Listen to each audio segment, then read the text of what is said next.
سامعین محترم السلام علیکم۔ میں آپ کی خدمت میں علی احمد ہوں اور اس وقت پارہ نمبر 22 کے تیسرے رباع کی تلاوت الحمدللہ میں کر چکا ہوں۔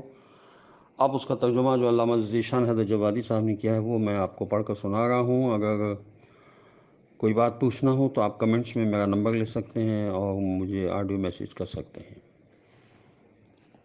اعوذ باللہ من الشیطان اللعین الرجیم، بسم اللہ الرحمن الرحیم۔ تو بڑے لوگ کمزور لوگوں سے کہیں گے کہ کیا ہم نے تمہیں ہدایت کے آنے کے بعد اس کے قبول کرنے سے روکا تھا؟ ہرگز نہیں، تم خود مجرم تھے۔ اور کمزور لوگ بڑے لوگوں سے کہیں گے کہ یہ تمہاری دن رات کی مکاری کا اثر ہے، جب تم ہمیں حکم دیتے تھے کہ خدا کا انکار کرو اور اس کے لیے مثل قرار دو، اور عذاب دیکھنے کے بعد یہ لوگ اپنے دل ہی دل میں شرمندہ بھی ہوں گے، اور ہم کفر اختیار کرنے والوں کی گردن میں طوق بھی ڈال دیں گے۔ کیا ان کو اس کے علاوہ کوئی بدلہ دیا جائے گا جو اعمال یہ کرتے رہے ہیں؟ اور ہم نے کسی بستی میں کوئی ڈرانے والا نہیں بھیجا مگر یہ کہ اس کے بڑے لوگوں نے کہہ دیا کہ ہم تمہارے پیغام کا انکار کرنے والے ہیں، اور یہ بھی کہہ دیا کہ ہم اموال اور اولاد کے اعتبار سے تم سے بہتر ہیں اور ہم پر عذاب ہونے والا بھی نہیں ہے۔ آپ صلی اللہ علیہ وسلم کہہ دیجئے کہ میرا پروردگار جس کے رزق میں چاہتا ہے کمی یا زیادتی کر دیتا ہے، لیکن اکثر لوگ نہیں جانتے۔ اور تمہارے اموال اور اولاد میں کوئی ایسا نہیں ہے جو تمہیں ہماری بارگاہ میں قریب بنا سکے، علاوہ ان کے جو ایمان لائے اور انہوں نے نیک اعمال کیے، تو ان کے لیے ان کے اعمال کا دوہرا بدلہ دیا جائے گا، اور وہ جھروکوں میں امن و امان کے ساتھ بیٹھے ہوں گے۔ اور جو لوگ ہماری نشانیوں کے مقابلے میں دوڑ دھوپ کر رہے ہیں وہ جہنم کے عذاب میں جھونک دیے جائیں گے۔ بے شک ہمارا پروردگار اپنے بندوں میں جس کے رزق میں چاہتا ہے وسعت پیدا کر دیتا ہے، اور جس کے رزق میں چاہتا ہے تنگی دے دیتا ہے، اور جو کچھ اس کی راہ میں خرچ کرو گے وہ اس کا بدلہ بہرحال تمہیں عطا کرے گا، اور وہ بہترین رزق دینے والا ہے۔ اور جس دن خدا سب کو جمع کرے گا اور پھر ملائکہ سے کہے گا کیا یہ لوگ تمہاری ہی بات مانتے تھے اور عبادت کرتے تھے؟ تو وہ اس کہیں گے کہ تو پاک و بے نیاز ہے اور ہمارا ولی ہے، یہ ہمارے کچھ نہیں ہے، اور یہ جنات کی عبادت کرتے تھے اور ان کی اکثریت انہی پر ایمان رکھتی تھی۔ جنات کی عبادت سے مراد ہے شیطان کی عبادت، کیونکہ شیطان جن ہے۔ پھر آج کوئی شے کسی کے نفع و نقصان کا مالک نہیں ہوگا، آج کوئی بھی کسی کے نفع اور نقصان کا مالک نہیں ہوگا، اور ہم ظلم کرنے والوں سے کہیں گے کہ اس جہنم کے عذاب کا مزہ چکھو جس کی تم تکذیب دنیا میں کیا کرتے تھے۔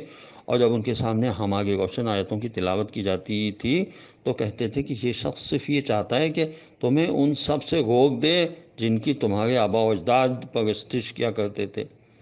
اور یہ صرف ایک گڑی ہوئی داستان ہے جو یہ معاذ اللہ بیان کر رہا ہے، اور کفار تو جب بھی ان کے سامنے حق آتا تھا یہی کہتے تھے کہ یہ کھلا ہوا جادو ہے، اور ہم نے انہیں ایسی کتابیں نہیں عطا کی ہیں جنہیں وہ پڑھتے ہوں، اور نہ ان کی طرف آپ صلی اللہ علیہ وسلم سے پہلے کوئی ڈرانے والا بھیجا ہے، اور ان کے پہلے والوں نے بھی انبیاء علیہ السلام کی تکذیب کی، حالانکہ ان کے پاس اس کا 10واں حصہ بھی نہیں تھا جتنا ہم نے ان لوگوں کو عطا کیا تھا، مگر انہوں نے بھی رسولوں کی تکذیب کی۔ تو تم نے دیکھا کہ ہمارا عذاب کتنا بھیانک تھا۔ پیغمبر صلی اللہ علیہ وسلم آپ کہہ دیجئے کہ میں تمہیں صرف اس بات کی نصیحت کرتا ہوں کہ اللہ کے لیے ایک ایک دو دو کر کے اٹھو، اور پھر یہ غور کرو کہ تمہارے ساتھی میں کسی طرح کا جنون تو نہیں ہے، وہ صرف آنے والے شدید عذاب کے پیش نظر تمہیں آنے والے عذاب سے پہلے تمہیں ڈرا رہا ہے۔ یہ کہہ دیجئے کہ میں جو اجر مانگ رہا ہوں وہ بھی تمہارے ہی لیے ہے، میرا حقیقی اجر تو پروردگار کے ذمہ ہے، اور وہ ہر شے کا گواہ بھی ہے۔ کہہ دیجئے کہ میرا پروردگار حق کو برابر دلوں میں ڈالتا رہتا ہے، وہ برابر غیب کا جاننے والا ہے۔ آپ صلی اللہ علیہ وسلم کہہ دیجئے کہ حق آ گیا ہے، اور باطل نہ کچھ ایجاد کر سکتا ہے اور نہ دوبارہ پلٹا سکتا ہے۔ کہہ دیجئے کہ میں اگر گمراہ ہوں گا تو اس کا اثر میرے ہی اوپر ہوگا، اور اگر ہدایت حاصل کر لوں گا تو یہ میرے رب کی وحی کا نتیجہ ہوگا، وہ سب کی سننے والا اور سب سے قریب تر ہے۔ اور کاش آپ صلی اللہ علیہ وسلم دیکھتے کہ یہ گھبرائے ہوئے ہوں گے اور بچ نہ سکیں گے اور بہت قریب سے پکڑ لیے جائیں گے، اور وہ کہیں گے کہ ہم ایمان لے آئے، حالانکہ اتنی دور دراز جگہ سے ایمان تک دسترس کہاں ممکن ہے، اور یہ پہلے انکار کر چکے ہیں اور غیب کی باتیں از غیب باتیں بہت دور تک چلاتے رہتے ہیں، اور اب تو ان کے اور ان چیزوں کے درمیان جن کی خواہش رکھتے ہیں پردے حائل کر دیے گئے ہیں۔ ہمیں یعنی جس طرح ان کے پہلے والوں کے ساتھ کیا گیا تھا کہ وہ لوگ بھی بڑے بے چین کرنے والے شک میں پڑے ہوئے تھے۔ الحمدللہ سورہ ختم ہوا۔ اب یہاں سے سورہ فاتح شروع ہو رہا ہے، یہ مکی سورہ ہے، اس کی آیت ٹوٹل 45 ہیں اور اس سورہ کا نمبر 35 ہے۔ بنام خدا رحمان و رحیم، تمام تعریفیں اس خدا کے لیے ہیں جو آسمان و زمین کا پیدا کرنے والا اور ملائکہ کو اپنا پیغامبر بنانے والا ہے۔ وہ ملائکہ جن کے پر 2 2 3 3 اور 4 4 ہیں، اور وہ خلقت میں جس قدر چاہتا ہے اضافہ کر دیتا ہے کہ بے شک وہ ہر شے پر قدرت رکھنے والا ہے۔ اللہ انسانوں کے لیے جو رحمت کا دروازہ کھول دے اس کا کوئی روکنے والا نہیں ہے، اور جس کو روک دے اس کا کوئی بھیجنے والا نہیں ہے۔ وہ ہر شے پر غالب اور صاحب حکمت ہے۔ انسانوں اپنے اوپر اللہ کی نعمتوں کو یاد کرو، کیا اس کے علاوہ بھی کوئی خالق ہے؟ وہی تمہیں آسمان اور زمین سے روزی دیتا ہے، اس کے علاوہ کوئی خدا نہیں ہے، تو تم کس طرف بہ کے چلے جا رہے ہو؟ اور اگر یہ لوگ آپ کو جھٹلاتے ہیں تو آپ سے پہلے بہت سے رسولوں کو یہ جھٹلا چکے ہیں پہلے بھی، اور تمام امور کی بات سے خدائی کی طرف ہے۔ انسانوں اللہ کا وعدہ سچا ہے، لہٰذا زندگانی دنیا تم کو دھوکے میں نہ ڈال دے، اور دھوکہ دینے والا تمہیں دھوکہ نہ دے دے۔ بے شک شیطان تمہارا دشمن ہے، تو اس سے دشمن سمجھو۔ وہ اپنے گروہ کو صرف اس بات کی طرف دعوت دیتا ہے کہ سب جہنمیوں میں شامل ہو جائیں۔ جن لوگوں نے کفر اختیار کیا ان کے لیے سخت عذاب ہے، اور جو لوگ ایمان لائے اور انہوں نے نیک اعمال کیے ان کے لیے مغفرت اور بہت بڑا اجر ہے۔ تو کیا وہ شخص جس کے برے اعمال کو اس طرح آراستہ کر دیا گیا ہو کہ وہ اسے اچھا سمجھنے لگے، کسی مومن کے برابر ہو سکتا ہے؟ اللہ جس کو چاہتا ہے گمراہی میں چھوڑ دیتا ہے اس کے اپنے اعمال کی وجہ سے، اور جس کو چاہتا ہے وہ ہدایت دے دیتا ہے۔ تو آپ صلی اللہ علیہ وسلم افسوس کی بنا پر ان کے پیچھے اپنی جان نہ دے دیں۔ اللہ ان کے کاروبار سے خوب واقف ہے۔ اللہ ہی وہ ہے جس نے ہواؤں کو بھیجا تو وہ بادلوں کو منتشر کرتی ہیں، اور پھر ہم انہیں مردہ شہر تک لے جاتے ہیں، اور زمین کے مردہ ہو جانے کے بعد اسے زندہ کر دیتے ہیں، اور اسی طرح مردے دوبارہ اٹھائے جائیں گے۔ جو شخص بھی عزت کا طلبگار ہے وہ سمجھ لے کہ عزت صرف پروردگار کے لیے ہے۔ پاکیزہ کلمات اسی کی طرح بلند ہوتے ہیں، اور عمل صالح انہیں بلند کرتا ہے۔ اور جو لوگ برائیوں کی تدبیریں کیا کرتے ہیں ان کے لیے شدید عذاب ہے، اور ان کا مکر بہرحال ہلاک اور تباہ ہونے والا ہے۔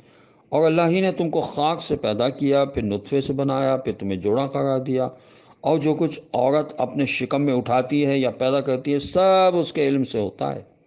اور کسی بھی طویل العمر کو جو عمر دی جاتی ہے یا عمر میں کمی کی جاتی ہے، یہ سب کتاب الہی میں مذکور ہے، اور اللہ کے لیے یہ سب کام بہت آسان ہے۔ شیطان کے گمراہ کرنے کا بہترین طریقہ یہ ہے کہ وہ برے اعمال کی دعوت نہیں دیتا ہے کہ انسان کسی وقت بھی متوجہ ہو گیا تو اس کے راستے سے برگشتہ ہو جائے گا اور اسے دوبارہ محنت کرنا پڑے گی، بلکہ وہ پہلے برے اعمال کو کسی نہ کسی شکل میں عمل خیر بنا کر پیش کرتا ہے، اس کے بعد انسان کو دعوت عمل دیتا ہے کہ اس طرح انسان کو جس قدر بھی عمل خیر کا شوق ہوگا اسی راستے پر چلتا رہے گا، بلکہ تیز تک چلتا رہے گا، اور شیطان کو مزید محنت کرنے کی ضرورت نہیں ہوگی۔ اسی بنا پر یہ کہا گیا ہے کہ عمل سے بڑا ہنر علم ہے، اور اگر علم کے بغیر کسی عمل کی کوئی قیمت نہیں ہے، علم کے بغیر کسی عمل کی کوئی قیمت نہیں ہے۔ انسان کسی وقت بھی عمل قبیح کو عمل حسن تصور کر سکتا ہے، اور اسی بنا پر اسے اختیار کر سکتا ہے، اور اس طرح ساری زندگی گمراہی اور تباہی میں گزر جائے گی، اور وہ اپنی دانش میں خوش اور خوشحالی رہے گا کہ میں خوش ہوں تو میرے امام بھی مجھ سے خوش ہوں گے۔ کلمہ اور کلام کس قدر پاکیزہ ہو، اس کی پاکیزگی کا کمال عمل صالحی سے سامنے آتا ہے، ورنہ اسے خدا کی بارگاہ میں حاضری کا شرف حاصل نہ ہو سکے گا۔ گویا کلمہ طیب کا مزاج ہے خدا کی طرف بلند ہونا، اور عمل صالح اس کے پر اور پرواز کا نام ہے، جس کے بغیر اتنی طویل بلندی کا طے کرنا ممکن ہی نہیں ہے۔ اور وہ سمندر ایک جیسے نہیں ہو سکتے کہ ایک کا پانی میٹھا اور خوشگوار ہے اور ایک کا کھارا اور کڑوا ہے، اور تم دونوں سے تازہ گوشت کھاتے ہو اور ایسے زیورات برآمد کرتے ہو جو تمہارے پہننے کے کام آتے ہیں، اور تم کشتیوں کو دیکھتے ہو کہ سمندر کا سینہ چیرتی چلی جاتی ہیں تاکہ تم فضل خدا تلاش کر سکو، اور شاید اسی طرح تم شکر گزار بھی بن سکو۔ وہ خدا رات کو دن میں داخل کرتا ہے اور دن کو رات میں، اس نے سورج اور چاند کو تابع بنا دیا ہے، اور سب اپنے مقرر وقت کے مطابق سعی کر رہے ہیں کہ وہی تمہارا پروردگار ہے، اسی کے اختیار میں سارا ملک ہے، اور اس کے علاوہ تم جنہیں آواز دیتے ہو وہ خرمے کی گٹلی کے چھلکے کے برابر بھی اختیار کے مالک نہیں ہیں۔ تم انہیں پکارو گے تو تمہاری آواز کو وہ نہ سن سکیں گے، اور سن لیں گے تو تمہیں جواب نہیں دے سکیں گے، اور قیامت کے دن تو تمہاری شرکت ہی کا انکار کر دیں گے، اور ان کی باتوں کی اطلاع ایک باخبر ہستی کی طرح کوئی دوسرا نہیں کر سکتا۔ انسانوں، تم سب اللہ کی بارگاہ کے فقیر ہو، اور اللہ صاحب دولت اور قابل حمد و ثنا ہے۔ یہ ایمان و کفر کی حسین ترین تعبیر ہے کہ کفر کڑوا پانی ہے اور ایمان خوشگوار آب زلال۔ فوائد دونوں سے حاصل ہوتے ہیں، لیکن ایمان ایمان ہے اور کفر کفر، دونوں میں یکسانیت کا کوئی امکان نہیں ہے۔ باطل خدا بھی بن جائے تو کس قدر بےکس و بے بس ہوتا ہے، اور بندہ حق کے بندگی بھی کرتا ہے تو کس قدر صاحب اختیار ہوتا ہے۔ اس کا منظر قرآن مجید میں بار بار دیکھا جا سکتا ہے۔ اس میں کوئی شک نہیں ہے کہ انسان فقیر ہی نہیں، سراپا فقر ہے۔ فقیر صاحب زبان ہوتا ہے اور مانگتا ہے، اور انسان کی زبان بھی پروردگار کی خیرات ہے، لہذا وہ سراپا فقر ہے، اور یہ فقر باعث فخر ہے اگر اس کا احساس رہ جائے اور شیطانی غرور پیدا نہ ہونے پائے۔ یہ اسلام کا مستقل قانون ہے، جس کی بنا پر وہ تمام روایات بے معنی ہو جاتی ہیں جن میں زندوں کے رونے سے مردوں پر عذاب کی بات کہی گئی ہے کہ پروردگار ایک کے عمل سے دوسرے پر عذاب نہیں کر سکتا۔ یہ بات غیر معقول اور ناقابل تصور ہے۔ یہ اس طرح کی گمراہیاں پھیلائی جاتی ہیں تاکہ لوگ جو ہیں وہ ایمان سے منحرف ہو جائیں۔ ہمیں بہت زیادہ علم حاصل کرنے کی ضرورت ہے۔ خدا کا شکر ہے کہ ہمارے پاس مدینۃ العلم بھی موجود ہیں، باب علم بھی موجود ہیں، اور اگر ہم ان سے فیض حاصل نہ کریں تو یہ بہت بڑی بدنصیبی کی بات ہے کہ مومن اور علم سے دور ہو۔